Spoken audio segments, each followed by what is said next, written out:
Marcelo Ramos, Menezes e Eduardo Braga, no pós-eleição, né? Como que está aí a situação de cada um?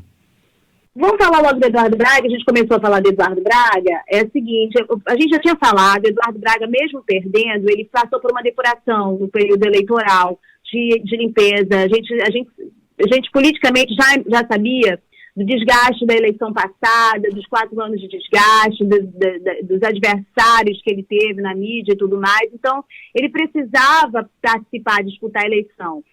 Chegou no segundo turno, a duras penas, né? Perdeu em Manaus, melhorou a votação. Isso dá um impacto positivo para o futuro do Eduardo Braga. Melhorou, eu não sei em que percentual, até falei isso no Exclusiva, quando a gente fez aquele Exclusiva avaliando o resultado do segundo turno.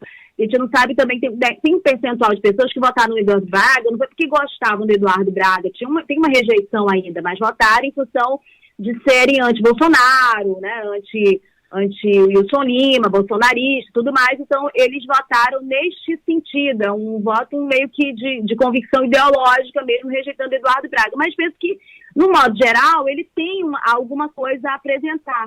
Além disso, é uma ameaça, tem uns processos bem delicados, bem perigosos contra o governador Wilson Lima que podem ameaçá-los. Embora já haja leituras, e a gente botou também naquele exclusivo especial, as pessoas que estavam presentes fizeram essa análise, inclusive o professor Afrânio Soares, de que insistir nessa imagem de tentar reverter, né, no terceiro turno e tudo mais, pode fazer com que ele perca alguma coisa do que ele ganhou de limpeza de imagem nessa eleição. É um risco que ele vai correr.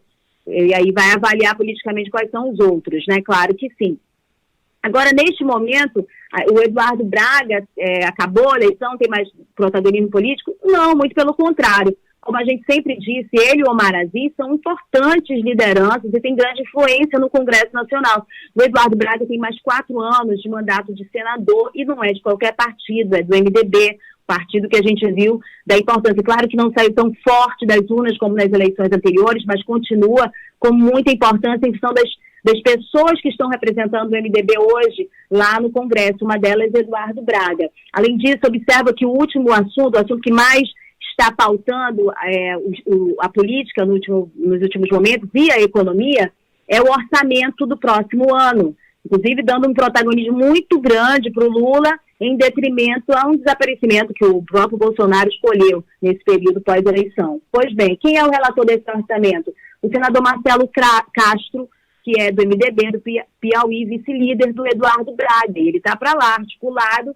buscando, por meio desses espaços, também uma articulação de convergência com o novo governo. Então, é preciso situar como estão se movimentando essas pessoas. Por quê? Porque daqui a pouco começa a definir ministérios, daqui a pouco começa a definir também pessoas que ocupam um pouco mais de espaço, e a gente precisa ver como elas estão se movimentando, né? Como elas estão se movimentando, e você não esqueça que o Wilson Lima disputou e apoia, inclusive na semana passada, deu uma declaração que também estava chateado que o presidente dele não venceu, mas que está aberto, respeita a democracia, aberto a conversar com todos os lados.